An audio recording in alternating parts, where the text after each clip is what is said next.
मित्रांनो, स्वामी प्रकट दिनी जो स्वामी भक्त हे काम करतो, त्याला स्वामींचा अनुभव 100% येतो.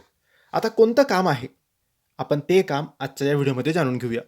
मित्रांनो, 20 तारखेला म्हणजे उद्या 20 मार्च शुक्रवारच्या दिवशी स्वामी महाराजांचा प्रकट दिवस आहे.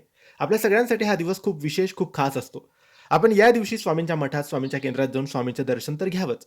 परंतु आपल्याला असं वाटतं, की दिवसभरातून सकाळी, दुपारी, संध्याकाळी केव्हा तरी आपण स्वामींची सेवा करावी. कारण हा दिवसच तेवढा विशेष असतो.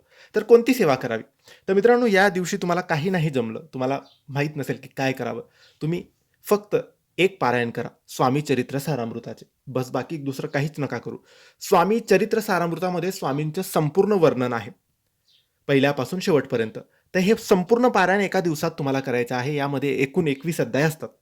तर एका वेळेस बसून संपूर्ण 21 अध्याय वाचले तरी चालतात, लोक वाचतात. पण तुम्हाला जर शक्य नसेल तर मग तुम्ही सकाळी 7, दुपारी 7 आणि संध्याकाळी 7 असे 7-7-7 21 अध्याय पूर्ण केले तरी चालतील. पण उद्याच हे संपूर्ण पारायण झालं पाहिजे. मग ते 3 टप्प्यात करा किंवा 2 टप्प्यात करा किंवा एका वेळेस केलं तरी चालेल. पण नक्की करा मित्रांनो. धन्यवाद.